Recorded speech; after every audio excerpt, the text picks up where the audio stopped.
नमस्कार, आप देख रहे हैं न्यूज 19 और मैं हूं आपके साथ स्वाति मिश्रा। महुआ के पुजारी शंभू पुजारी की हत्या के बाद मामला लगातार तूल पकड़ता जा रहा था। शंभू तिवारी की हत्या कुछ भूमाफियाओं ने उनकी जमीन पर जबरन कब्जा करने के मामले में उनकी हत्या कर दी गई थी। वहीं किरोड़ी लाल मीणा ने 7 दिनों तक पहले दौसा में और उसके बाद लगातार पिछले 3 दिनों से सिविल लाइंस में लगातार भाजपा कार्यकर्ताओं द्वारा और विप्र समाज के लोगों के द्वारा धरना प्रदर्शन कर न्याय दिलाने की मांग कर रही थी।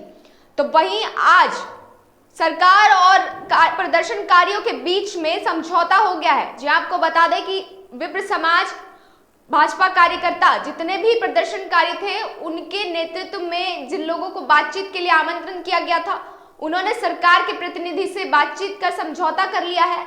आज पोस्टमार्टम एसएमएस हॉस्पिटल में शंभू पुजारी के बॉडी का पोस्टमार्टम करने के बाद उनका अंतिम संस्कार आज पूरे 10 दिन के बाद किया जाएगा। न्याय दो, पंडित जी को न्याय दो, न्याय दो, न्याय दो। कहना तेरी तानाशाही नहीं चलेगी, नहीं चलेगी, कहना तेरी तानाशाही नहीं चलेगी, नहीं चलेगी। राजस्थान में आज पूरे 10 दिन के बाद पुजारी शंभू शर्मा का अंतिम संस्कार किया जाएगा। जयपुर दौसा जिले के टीकरी गांव के पुजारी की मौत के 10 दिन बाद उनका अंतिम संस्कार होगा। शव को लेकर प्रदर्शनकर्ताओं, बीजेपी नेताओं और सरकार के बीच वार्ता में सहमति बन गई है। जी हाँ, प्रतिनिधि मंडल के साथ करीब 3 घंटे की बातचीत के बाद सरकार ने मांगे मानते हुए इस प्रकरण में एटीएम तहसीलदार नगरपालिका के ईओ को हटाने की सहमति बन गई है।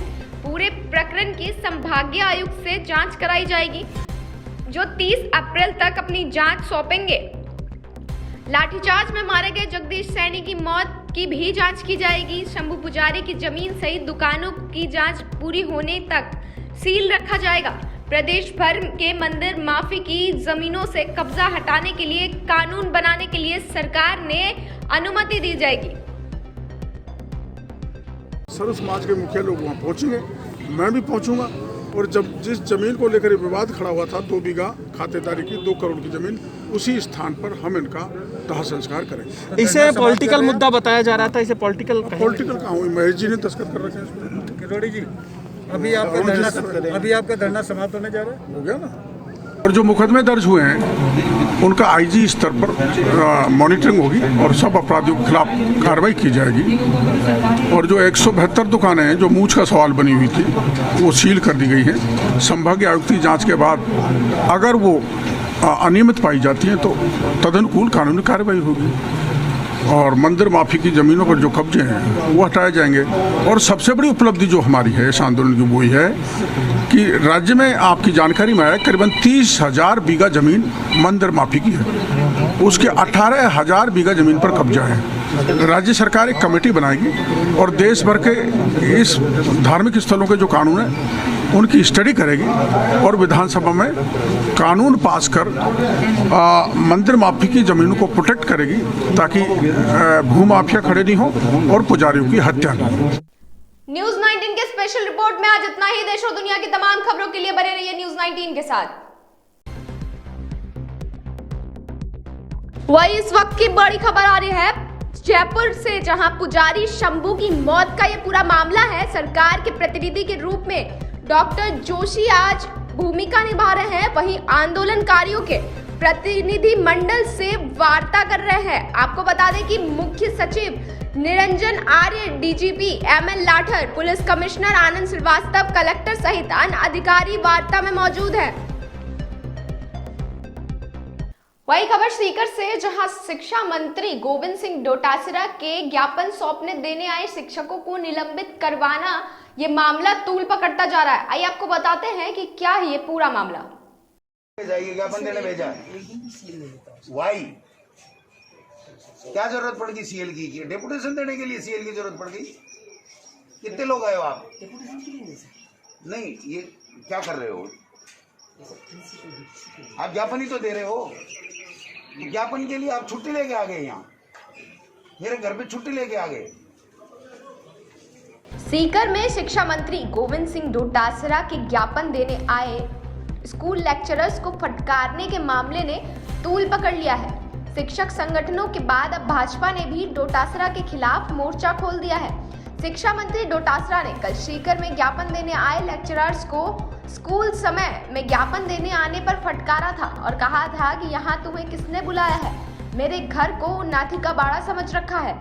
इस फटकार को स्कूल लेक्चरर्स ने अपमान बताया तो अब भाजपा की मंत्री भी डोटासरा को घेर रही है।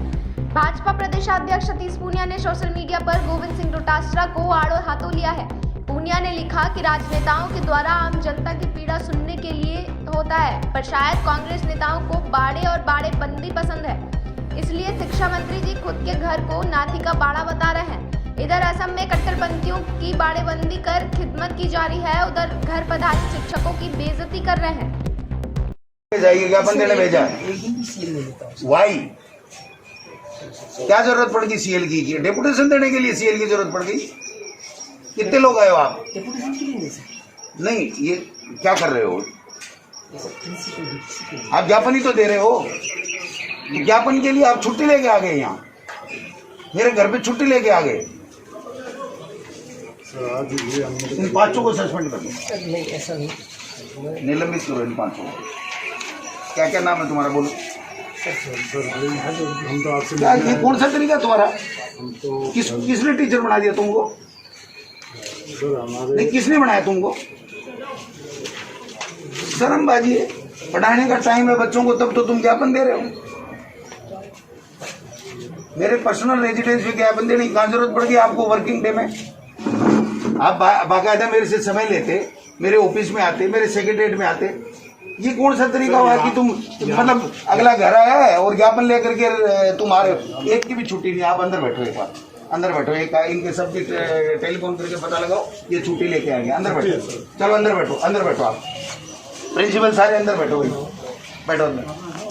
आप जाओ, मैं अपने आप कर लूंगा। इनका पता लगाओ, इनके पीओ से फोन करो और इनको पता लगाओ। अगर ये छुट्टी दे के आए, इनको छोड़ दो, नहीं इनको सस्पेंड कर दो। मैं कर दूँ, पीओ को फोन करो, 5 पे पीओ को फोन करो, 5 को सस्पेंड करो अगर छुट्टी लेके नहीं आएंगे। 5 पीओ के नंबर देखो अपने, तुम बात मत करो, आप करो अपने नंबर से। अगर ये छुट्टी लेके आए, इनको छोड़ दो। अगर ये छुट्टी नहीं लेके आए, इनको 4 को सस्पेंड कर दो। बैठो, हाँ कोई बात नहीं, तो अभी छोड़ देंगे ना तुम। अगर तुम छुट्टी लेके आए हो तो छोड़ेंगे। ये क्या बात है? बोले मेरे घर पे डेपुटेशन दे रहे हैं। डेपुटेशन क्या है इनका? कोई अर्जेंसी का थोड़ी है। व्याख्याताओं की पदोन्नति को कॉमन सीनियरिटी लिस्ट से शामिल हो। डीपीसी से बने व्याख्याताओं की 19, 20, 9, 17 हो। व्याख्याताओं को ग्रेड की शैक्षणिक के आधार पर ये ज्ञापन समय लेके और बाकायदा मेरे से, और फिर मैं समय दूँ तब देने का। तुमने नाथी का बाड़ा समझ लिया इसको। बैठ जाओ आराम से, बैठ जाओ। चारों के प्रिंसिपल से बात करो, जिसने छुट्टी नहीं लेके है उसको सस्पेंड के ऑर्डर अभी डायरेक्टर को दो।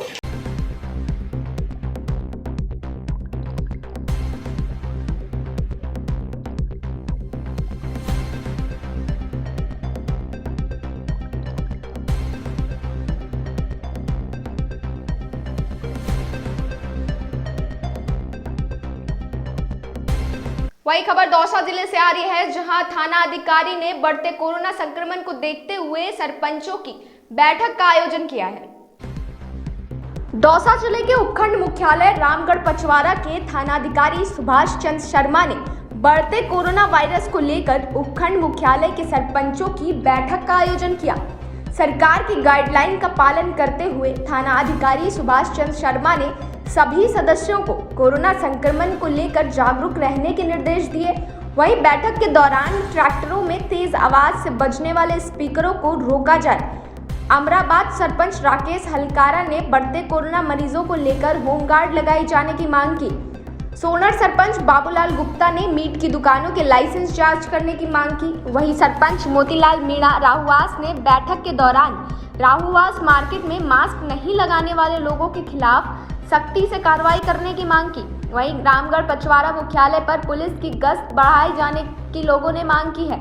बैठक के दौरान थानाधिकारी सुभाष चंद्र शर्मा ने सभी को आश्वस्त करते हुए 1 माह में सारी व्यवस्थाओं को दुरुस्त करने का आश्वासन दिया है। बैठक के दौरान रालस सरपंच प्रतिनिधि बद्रीलाल मीणा, राहुआत सरपंच मोतीलाल मीणा, अमराबाद सरपंच राकेश हलकारा, बिदरखा सरपंच प्रतिनिधि मनमोहन मीणा, सरपंच बिछा विष्णु शर्मा, सोनर सरपंच बाबूलाल गुप्ता, विशंबर मोहम्मदपुरा, हरिनारायण सलेमपुरा सहित कई लोग बैठक में मौजूद रहे। आज सीएलजी की मीटिंग हुई, उसमें क्या मांग रखी है आपने? जो कोरोना की गाइडलाइन की पालना करनी चाहिए और व्यापारी को, दुकानदारों को जो सामान लेना है उनसे मास्क लगाना चाहिए। और कोरोना का मतलब दंड से कार्रवाई करनी चाहिए। मतलब कोरोना मतलब ये पुलिस को सख्ती से कार्य करना चाहिए, आपका कहने का मतलब ये है? बिल्कुल पुलिस को सख्ती से कार्य करे कोरोना को लेकर, बढ़ते कोरोना को लेकर।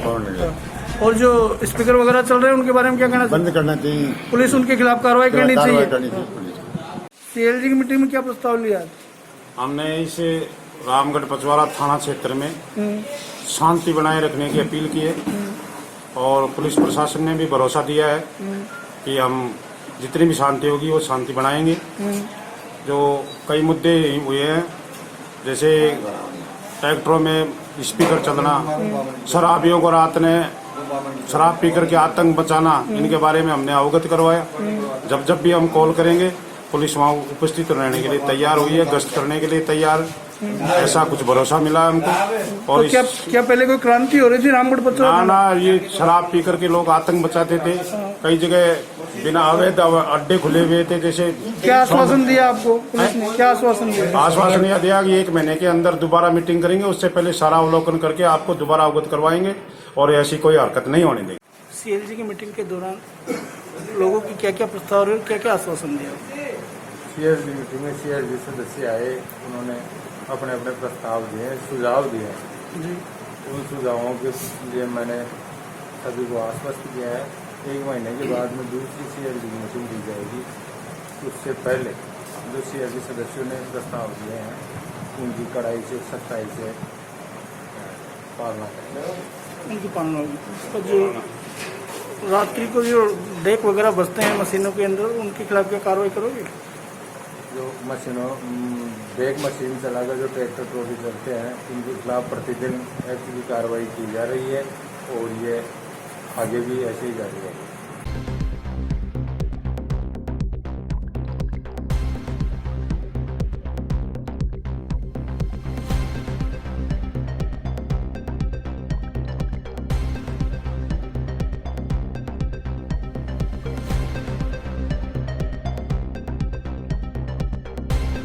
वही खबर उदयपुर वाटी से आ रही है, जहां बरखड़ी की पहाड़ियों में आग लगने से जलकर मृत व्यक्ति की पहचान अब तक नहीं हो पाई है। उदयपुर वाटी कस्बे से लगभग 15 किलोमीटर दूर धार्मिक स्थल लोहारगल से करीब 3 किलोमीटर दूरी पर स्थित बरखड़ी की पहाड़ियों में आग से जलकर मरने वाले की पहचान रविवार को नहीं हो पाई। आपको बता दें कि शनिवार को रात्रि में बरखड़ी की पहाड़ियों में आग की खबर पुलिस प्रशासन को मिली और इस दौरान पुलिस प्रशासन खंडी की पहाड़ियों में जा पहुंचा। वहां देखा तो पता चला कि आग से शव जल रहा है। पुलिस प्रशासन ने उच्च अधिकारियों को अवगत कराया। रविवार को सुबह 8 बजे झुंझुनू पुलिस अधीक्षक मनीष त्रिपाठी, अतिरिक्त पुलिस अधीक्षक वीरेंद्र मीना, नवलगढ़ डिप्टी सतपाल सिंह व उदयपुर वाटी SHO भगवान सहाय मीणा सहित पुलिस जाब्ता पहुंचा। इस दौरान पुलिस ने साक्ष्य जुटाए मगर शव की पहचान नहीं हो सकी। शव पूरी तरह से जलकर राख हो गया था। पुलिस ने शव को उदयपुर वाटी मुर्दाघर में रखवाया गया, मगर इस पर कई सवाल खड़े हो गए। कई लोगों का कहना है कि मर्डर हुआ है। वहीं पुलिस इस एंगल को देखते हुए अपनी जांच शुरू कर दी है। इस बात की सूचना मिली थी सबसे पहले कि पहाड़ियों पर कोई आग लग रही है। जब उसको जाके चेक किया और स्थानीय लोगों ने बताया तो उसके आधार पे एक जलता हुआ शव वहाँ पर दिखाई दिया। उसके आधार पे रात्रि में जो स्थानीय पुलिस है उदयपुर वाटी की, वो तुरंत पहुँच गई थी और शव को और उस पहाड़ी के इलाके को देखते हुए उसको आज सुबह मैं और पुलिस का समझ जाब्ता और एडिशनल SP और सारी FSL, MOB, डॉग स्क्वाड सभी टीमें वहाँ पर सवेरे पहुँची। ये स्थान लोहारगल जो प्राचीन स्थल है उससे लगभग 3 घंटे की पहाड़ी यात्रा के बाद उस जगह पर यह शव मिला है। तो लगभग आप मान सकते हैं कि कितनी कठिन यात्रा रही होगी, 3 घंटे ऊपर जाना और 3 घंटे ही लगभग आना। उस स्थान पर ये जला हुआ शव मिला है। हम अभी तक इसकी पुष्टि नहीं कर पाए कि ये शव किसका है। नंबर 2, हम ये भी पुष्टि नहीं कर पाए हैं कि क्या इस व्यक्ति जो भी है, ये पुरुष है, स्त्री है, या इसके साथ क्या हुआ, ये कोई दुर्घटना है या ये कोई आत्महत्या है या कोई हत्या है। इस विषय समस्त विषयों के संपूर्ण तरीके से हम पूरी तरह से संज्ञान लेके इस पर जांच कर रहे हैं और अभी तक पहचान इस्टेब्लिश नहीं हुई और जल्दी पुलिस समस्त एंगल से इस पर अनुसंधान करेगी और जल्द से जल्द इस पर किसी निर्णय पर पहुँच के जो भी यथोचित जो भी एक कानूनी कार्रवाई है वो की जाएगी। नमस्कार, आप देख रहे हैं न्यूज 19 और मैं हूं आपके साथ स्वाति मिश्रा। आइए एक नजर डालते हैं आज दोपहर की तमाम बड़ी खबरों की ओर। मुख्यमंत्री अशोक गहलोत ने कहा है कि राजस्थान में लगातार बढ़ रहे कोरोना संक्रमण के बावजूद प्रदेशवासी अपने लापरवाही भरे व्यवहार में बदलाव लाकर मास्क पहनने, उचित दूरी बनाए रखने तथा भीड़ से दूर रहने के हेल्थ प्रोटोकॉल की पालना नहीं करेंगे तो राज्य सरकार सख्त कदम उठाने पर मजबूर हो जाएगी। शनिवार रात को गहलोत कोरोना संक्रमण और टीकाकरण की स्थिति की समीक्षा की। वहीं गहलोत ने बताया कि उदयपुर में सबसे तेज गति से संक्रमण फैलने का कारण रात्रिकालीन कर्फ्यू है। शाम 6 बजे से सुबह 6 बजे तक 12 घंटे की अवधि के लिए लगाया गया है। उन्होंने कहा है कि उदयपुर में बड़ी संख्या में टेस्ट किए जा रहे हैं, फिर भी हर तीसरा व्यक्ति संक्रमित पाया जा रहा है। यहाँ पॉजिटिविटी दर 30% तक पहुँचने के साथ ही शहर के अस्पतालों में 66% आईसीयू और ऑक्सीजन बेड पर मरीज भर्ती हैं। जिले में बीते सप्ताह से लगातार कोरोना महामारी के प्रकोप के बढ़ने से प्रशासन की सांसें फूल गई है। जिला कलेक्टर अंशदीप, नगर परिषद आयुक्त ब्रिजेश राय और पाली एसपी कालूराम रावत द्वारा आज पैदल मार्च निकाला गया। जिला कलेक्टर अंशदीप ने शहरवासियों को सरकारी गाइडलाइन में रहने, मास्क का अनिवार्य रूप से पालन करने, सोशल डिस्टेंस का पालन करने के निर्देश दिए हैं। वहीं बढ़ते कोरोना महामारी के प्रकोप के बीच जिला प्रशासन पूरी तरह मुस्तैदी से अलर्ट मोड पे है। गौरतलब है कि बीते लगातार 4 दिनों से जिले में 100 से अधिक कोरोना पॉजिटिव मिल रहे हैं। इससे प्रशासन की सांसें फूल रही है तो वहीं अनेक जगहों पर पुलिस द्वारा नाकाबंदी लगवा बिना मास्क वालों के चालान काटे जा रहे हैं। जिला कलेक्टर ने आज पुलिस प्रशासन के साथ मिलकर 3 घंटे तक पैदल मार्च किया और लोगों को सोशल डिस्टेंस में रहने का आह्वान किया। साथ ही पुलिस अधिकारियों के साथ व्यवस्थाओं को लेकर आवश्यक चर्चा भी की। भ्रष्टाचार निरोधक ब्यूरो की टीम ने शनिवार को देर शाम राजस्थान प्रशासनिक सेवा के 2 अफसरों के जयपुर स्थित घरों पर छापा मारा है। कार्रवाई में एसीबी ने 80 लाख रुपए कैश मिला है। वहीं एसीबी ने अधिकारियों के अलावा दलाल को भी पकड़ा है, जिसके पास 40 लाख रुपए बरामद किए गए हैं। एसीबी महानिदेशक बीएल सोनी ने बताया कि रेवेन्यू बोर्ड के मेंबर बीएल मेहरा और सुनील शर्मा के आवासों पर यह सर्च अभियान चलाया गया। बापूनगर स्थित आवास पर सर्च में करीब 80 लाख रुपए कैश मिला है। मामले में एक दलाल शशिकांत और दोनों अधिकारियों को हिरासत में ले लिया गया है। एसीबी के इंटेलिजेंस विंग को लंबे समय से शिकायत मिल रही थी। इसके बाद दोनों पर नजर थी। अजमेर स्थित दोनों के दफ्तरों को सील कर दिया गया है। दलाल के घर पर भी छापा मारा गया है। राजस्थान में कोरोना कंट्रोल से बाहर होता जा रहा है। राज्य में शनिवार को 24 घंटे के अंदर 3,970 नए संक्रमित मिले हैं। 12 मरीजों की जान चली गई। इसके अलावा वैक्सीन का स्टॉक भी खत्म होने की कगार पे पहुंच गया है। अलवर, झुंझुनू, भरतपुर और करौली जैसे कई सेंटर पर वैक्सीन खत्म हो गई है। पूरे राजस्थान में वैक्सीन के करीब 5 लाख डोजेस बचे हुए हैं। वैक्सीन आने में अभी 1-2 दिन का समय और लग सकता है। ऐसे में राज्य में सिर्फ आज तक का ही वैक्सीन स्टॉक है। लगभग 4 से 5 लाख लोगों को वैक्सीन लगाई जा रही है। वहीं प्रदेश में कोरोना केसेस संख्या बढ़ने के कारण रिकवरी रेट भी तेजी से नीचे आ रहा है। तो दोपहर की तमाम बड़ी खबरों में आज के लिए बस इतना ही। देश और दुनिया की तमाम खबरों के लिए बने रहिए न्यूज 19 के साथ। वही जालौर से इस वक्त की बड़ी खबर आ रही है, जहां जालौर में एसीबी की कार्रवाई की गई है। पाली और जोधपुर की टीम ने संयुक्त रूप से ये कार्रवाई की है। जी आपको बता दें, सायला थाने के एएसआई बाबूलाल ने 45,000 की रिश्वत ली थी। थाने के कर्मचारियों की पकड़ में एसीबी दबिश दे रही है। एसीबी जोधपुर जोन के डीआईजी निर्देशन में यह कार्रवाई की गई है। वहीं बसपा में महाविद्यालय और पंचायत समिति खुलवाने के उपलक्ष्य में बांदीकुई के विधायक जीआर खटाना का स्वागत सत्कार किया गया। बसपा में महाविद्यालय व पंचायत समिति खुलवाने के उपलक्ष्य में बांदीकुई विधायक जीआर खटाना का भव्य स्वागत किया गया। बांदीकुई विधायक खटाना का दात माता मंदिर परिसर में भव्य स्वागत किया गया व उनको 51 किलो फूलों की माला पहनाई गई व उनके साथ अतिथियों का भी माला व साफा पहनाकर स्वागत किया गया। कार्यक्रम के मुख्य अतिथि खटाना थे। उनके स्वागत के लिए जवाहर कला केंद्र जयपुर से आए कलाकारों ने स्वागत गीत भी गाए। वहीं विधायक महोदय ने कहा कि दौसा जिले के लिए सबसे बड़ी सौगात राजस्थान सरकार ने उद्योगों के विकास की घोषणा करना है। विधायक ने अपने विधायक कोटे से दांत माता मंदिर के लिए सिंगल फेज बोरिंग करवाने की घोषणा की है। वहीं खटाना को पंचायत के लिए लोगों ने जावली बाढ़ के लिए ज्ञापन सौंपा है। वहीं राजकीय प्राथमिक विद्यालय खुलवाने के लिए जावली का बाढ़ ग्राम पंचायत में एक एकल बिंदु पानी के लिए राजकीय उच्च प्राथमिक विद्यालय कालेड़ के लिए खेल मैदान, राजकीय उच्च माध्यमिक विद्यालय के लिए बसवा का एसडीएम कार्यालय स्वीकृत करने हेतु मेगा हाईवे बसवा लिंक रोड सबडावली होते हुए मंडावर रोड के लिए ज्ञापन सौंपा। इस कार्यक्रम के दौरान राधाकिशन मीणा, नगर अध्यक्ष रामकृपाल मीणा, सोहनलाल मीणा और रामफूल भोपा, वार्ड पंच राजू गोमलाडू व मंच का संचालन professor JP Gujjar retired Bandikui ने किया। इस दौरान अनेक ग्रामीण व कार्यकर्ता मौजूद रहे। आयोजित इस सर्व समाज के स्वागत समारोह में मेरे साथ मंचासी बांदीकुई के चेयरमैन महेंद्रा जी, पूर्व प्रधान प्रेम जी, केदार जी, कांजी पटेल, कारेलाल जी, विराज जी, विठन जी, पूर्ण जी, और सबका नाम लूंगा तो काफी टाइम लगेगा। सभी सम्मानित मंच, तीनों ब्लॉक अध्यक्ष यहाँ विराजे, तीनों ब्लॉक अध्यक्ष, और मेरे सम्मुख विराजे सभी बसवा और आसपास से पधारे माता बहनों, नौजवान साथियों। देखिए, सबसे पहले तो मैं ये जो कॉलेज खुला इसके लिए मैं आप लोगों को बहुत बहुत मुबारकबाद देना चाहूँगा, शुभकामनाएं देना चाहूँगा कि हमारे बच्चों के लिए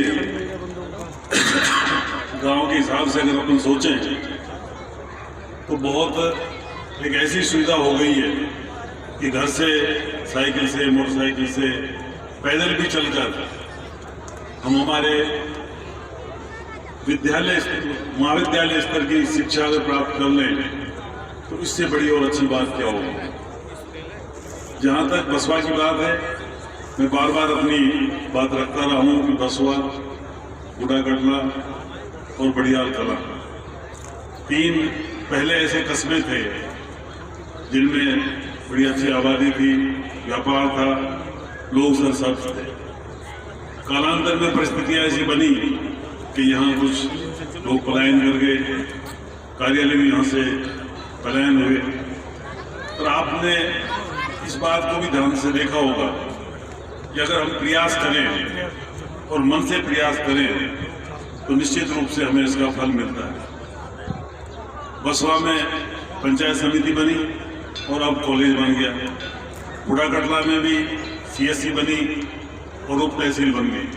और बड़ियाल कला में भी आने वाले समय में मेरे मन में है कि कुछ ना कुछ ऐसा काम वहाँ जरूर किया जाए जिससे वहाँ भी कोई वापिस लोगों का मन बने रहने का, विकास का नया आयाम स्थापित है।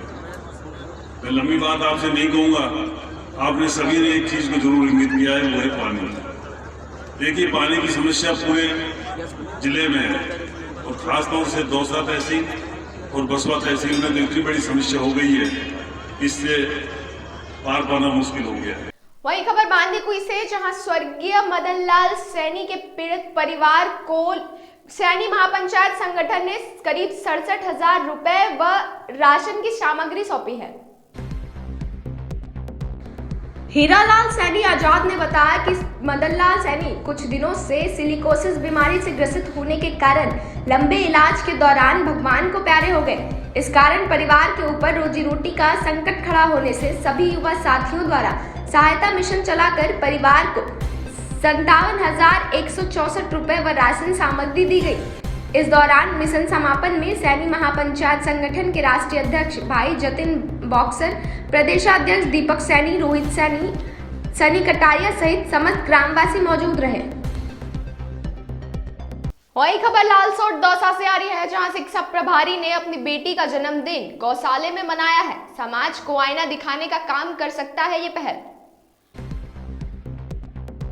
दौसा जिले के उपखंड मुख्यालय लालसोट के ग्राम डीडवाना में भूतेश्वर गौ सेवा समिति के तत्वाधान में चिकित्सा प्रभारी ने अपनी पुत्री का भूतेश्वर गौशाला में जन्मदिन मनाया है।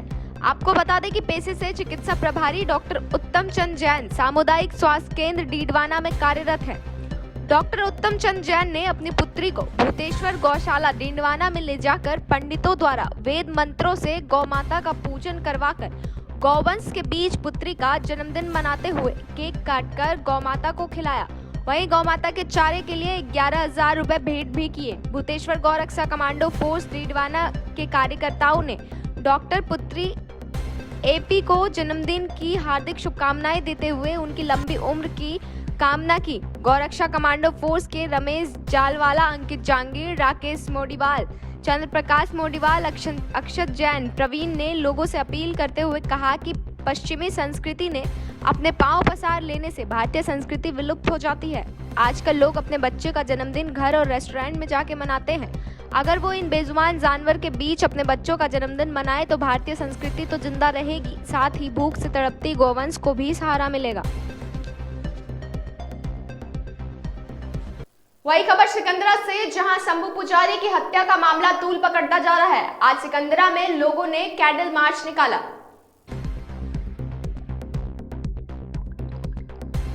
शंभू पुजारी की मौत के मामला तूल पकड़ता जा रहा है। भाजपा कार्यकर्ता व ब्राह्मण समाज के लोगों ने कांग्रेस सरकार के खिलाफ नारेबाजी कर आक्रोश जताते हुए सिकंदरा के गोपाल जी मंदिर से कैंडल मार्च निकाला। साथ ही कैंडल मार्च के दौरान अशोक गहलोत मुर्दाबाद के नारे लगाते हुए मेन मार्केट से होते हुए सड़क वाले बालाजी मंदिर पर पहुंचे।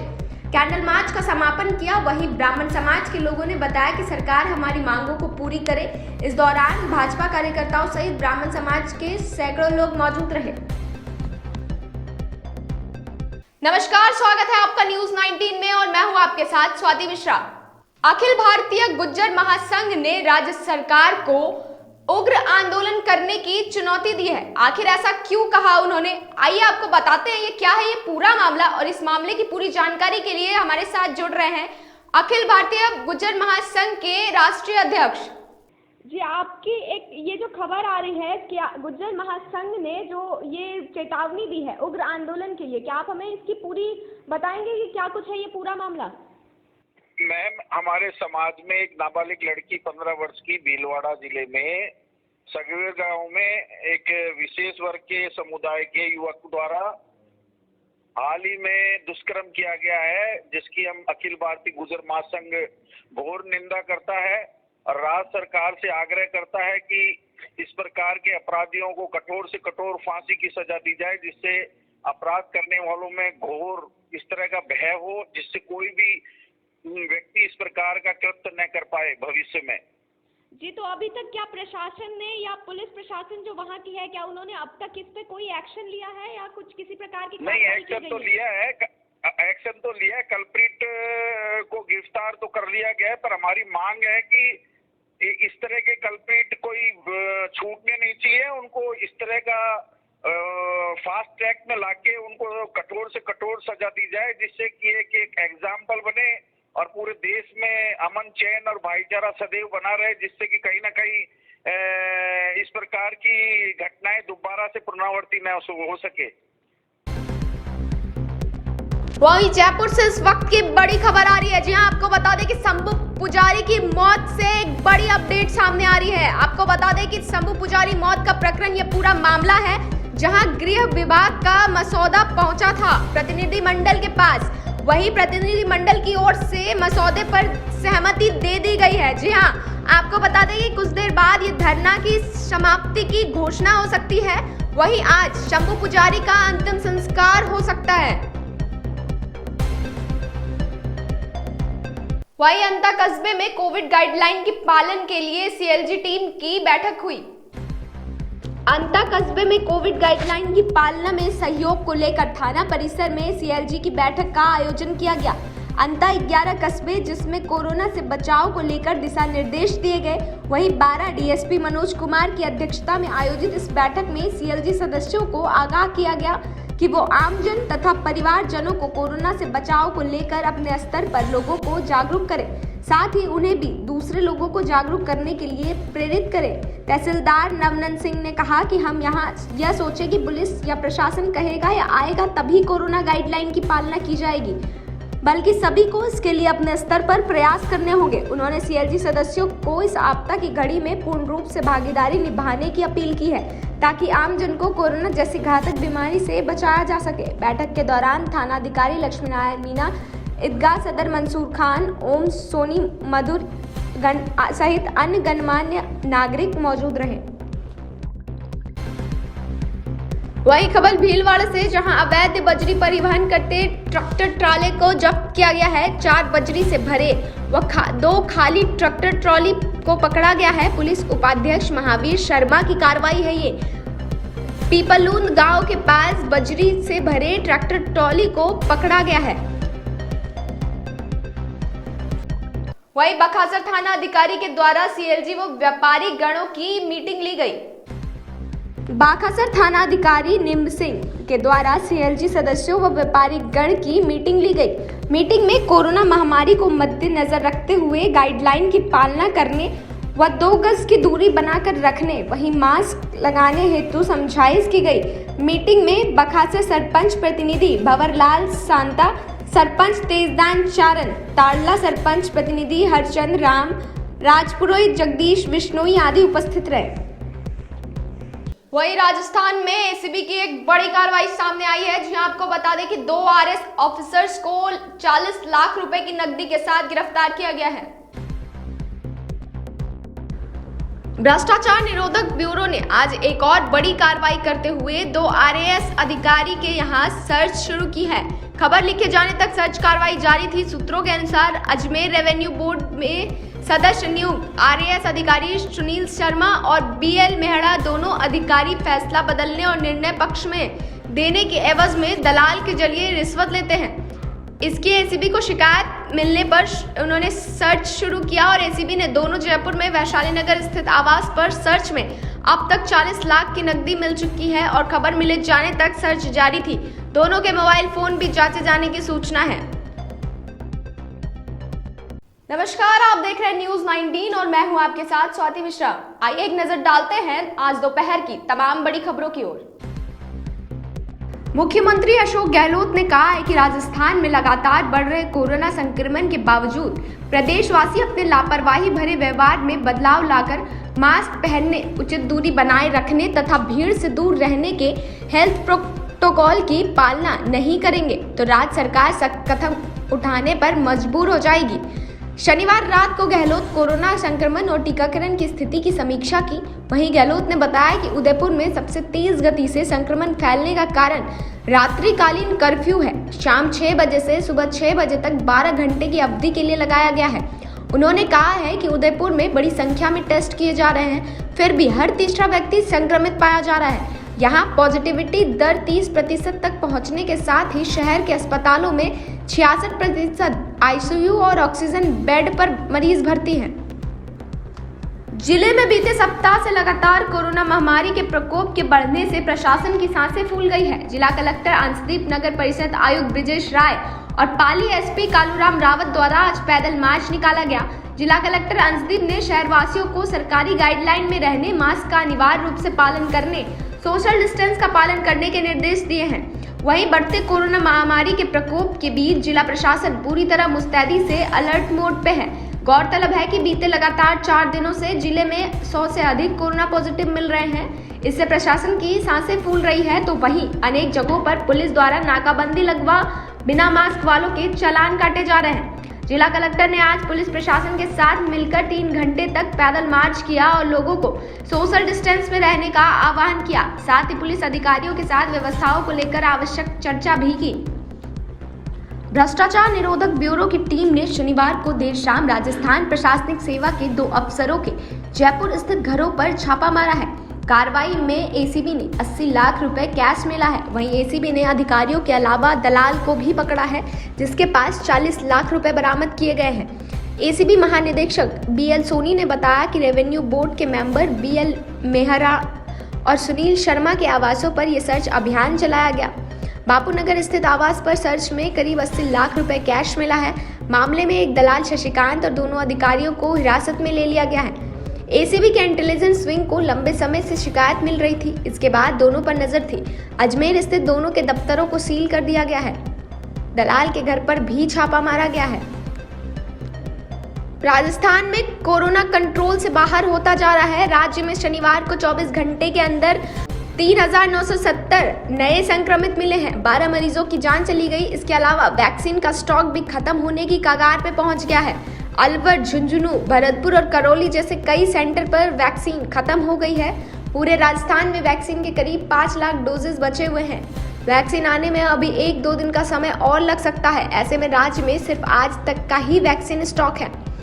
लगभग 4 से 5 लाख लोगों को वैक्सीन लगाई जा रही है। वहीं प्रदेश में कोरोना केसेस संख्या बढ़ने के कारण रिकवरी रेट भी तेजी से नीचे आ रहा है। तो दोपहर के तमाम बड़ी खबरों में आज के लिए बस इतना ही। देश और दुनिया की तमाम खबरों के लिए बने रहिए न्यूज़ 19 के साथ।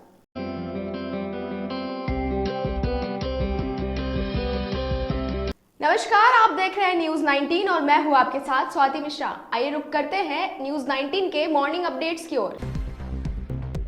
ऐसा लग रहा है जैसे उत्तर प्रदेश पर मुसीबतों का पहाड़ टूट पड़ा है। एक तरफ शहरों में कोरोना वायरस से आफत मची है तो दूसरी तरफ गांवों में आग ने तबाही मचा रखी है। हर रोज सैकड़ों बीघे रबी की फसल आग में खाक हो रही है। अभी तक दर्जनों जिले में सैकड़ों बीघे गेहूं की फसल स्वाहा हो चुकी है। मिली जानकारी के मुताबिक सिर्फ 10 अप्रैल को ही 10 जिलों में आग से भारी क्षति पहुंची है। पश्चिम से लेकर पूरब तक के कई जिलों में किसानों की महीनों की मेहनत खाक हो गई।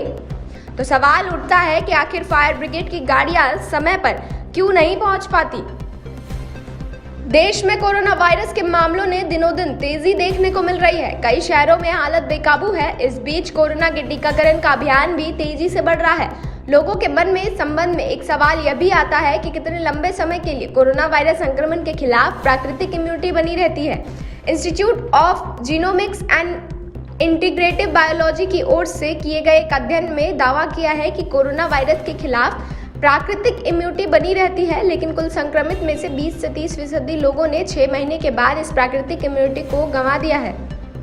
कोरोना वायरस के खिलाफ जंग को तेज करने के लिए आज से देश भर में टीका उत्सव शुरू हो रहा है। पीएम मोदी ने इस मौके पर एक लेख लिखकर कहा, आज 11 अप्रैल यानी ज्योतिबा फूले जयंती से हम देशवासी को टीका उत्सव की शुरुआत कर रहे हैं। ये टीका उत्सव 14 अप्रैल यानी बाबा साहब अम्बेडकर जयंती तक चलेगा। पीएम मोदी ने कहा कि ये उत्सव एक प्रकार से कोरोना के खिलाफ दूसरी बड़ी जंग की शुरुआत है। इसमें हमें पर्सनल हाइजीन के साथ ही सोशल हाइजीन पर विशेष बल देना है। पीएम मोदी ने इसके साथ ही कहा कि हमें ये 4 बात जरूर याद रखनी चाहिए। ऋषभ पंत की कप्तानी में दिल्ली कैपिटल्स ने चेन्नई सुपर किंग्स को 7 विकेट से हराकर आईपीएल 2021 में जीत का आगाज किया है। पंत का बतौर कप्तान आईपीएल में ये पहला मैच था और वो भी अपने गुरु महेंद्र सिंह धोनी के खिलाफ। इस मैच में चेला हर पैमाने पर गुरु पर भारी साबित हुआ है। पहले टॉस का बॉस बना, फिर मैच में शिकस्त दी। बतौर विकेटकीपर बल्लेबाज खुद को साबित करने के बाद पंत कप्तानी के रोल भी फिट होने की कोशिश में जुट गए हैं। महेंद्र सिंह धोनी और उनकी टीम चेन्नई सुपर किंग्स के लिए आईपीएल 2021 की शुरुआत अच्छी नहीं रही। पहले ही मैच में दिल्ली कैपिटल्स ने उसे 7 विकेट से हरा दिया। इस मैच में धोनी का बल्ला चला और ना कप्तानी, दोनों ही रोल में वो बेरंग दिखे और टीम को इसका खामियाजा हार के रूप में उठाना पड़ा। सीएसके की हार की सबसे बड़ी वजह उनकी गेंदबाजी रही। सीएसके का कोई भी गेंदबाज दिल्ली के बल्लेबाजों को रोकने में सफल नहीं रहा। अंदाजा इससे लगाया जा सकता है कि 189 रन के लक्ष्य का पीछा करने उतरी दिल्ली ने पावर प्ले के पहले 6 ओवर में बिना विकेट गंवाए 65 रन बना दिए। मॉर्निंग अपडेट्स में फिलहाल के लिए बस इतना ही। देश और दुनिया की तमाम खबरों के लिए बने रहिए न्यूज़ 19 के साथ।